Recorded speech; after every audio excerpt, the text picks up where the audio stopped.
আমি কখনো তোমাকে গণিতে ফেল করতে দেব না, কারণ আমি জানি কোনগুলো পড়লে তোমার এসএসসি পরীক্ষায় কমন পাবে। তুমি যদি 16টি সৃজনশীল পড়ো, এখান থেকে কমপক্ষে 5 থেকে 6টি তুমি সৃজনশীল এসএসসি পরীক্ষায় অথবা প্রি টেস্টে কমন পাবে। তাহলে দেখো, আজকে আমরা যে প্রশ্নটা নিয়ে আলোচনা করব, এ ধরনের একটি প্রশ্ন তোমার প্রি টেস্ট এবং এসএসসি পরীক্ষায় সব জায়গাতেই আসবে।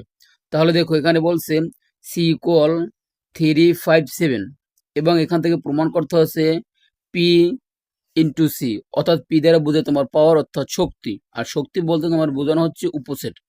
তাহলে এই সি এর উপসেট তোমার বের করতে হবে, তারপর এই অঙ্কটি সমাধান করতে হবে।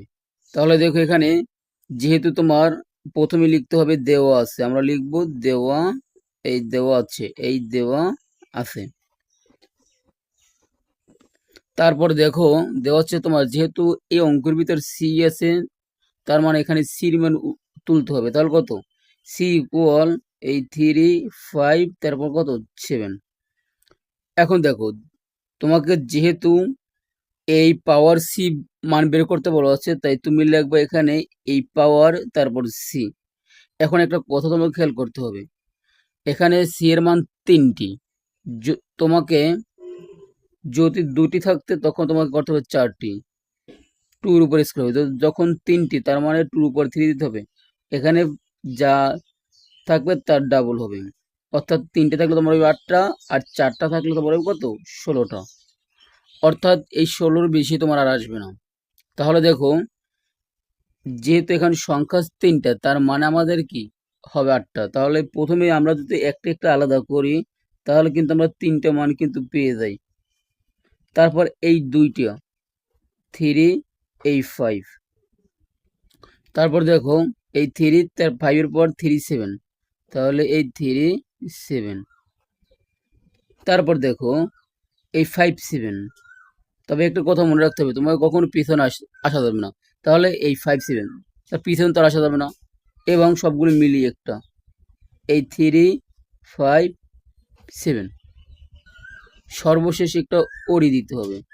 তাহলে দেখো, এই 4টা আর এই 4টা, মোট কটা? 8টা হয়েছে। 3টে থাকলে হবে 8টা, তার মানে কিন্তু আমাদের এখানে 8টা হয়েছে।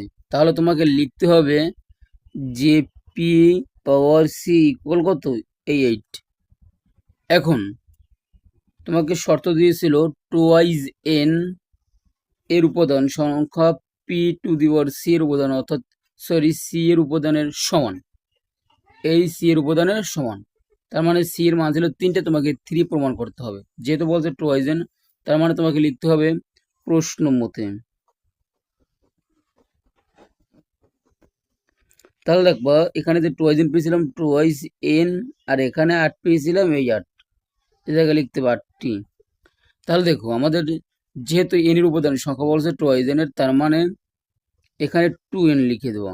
আর এখানে যে 8 আছে, এখানে যেহেতু n এর মান বের করবো না, তাহলে এই তোমার 2 কাটার জন্য একটা 2 বসিয়ে দিতে হবে। এবং তাহলে 8 গেল কোথায়? দেখো, এই 2 কতবার গুণ করলে 8 হবে সে বিষয়ে জানতে হবে, অথবা একটা শর্টকাট টেকনিক হচ্ছে তোমার এখানে যে কটা সংখ্যা, ওই কটা সংখ্যা তোমার এখানে বসিয়ে দিতে হবে।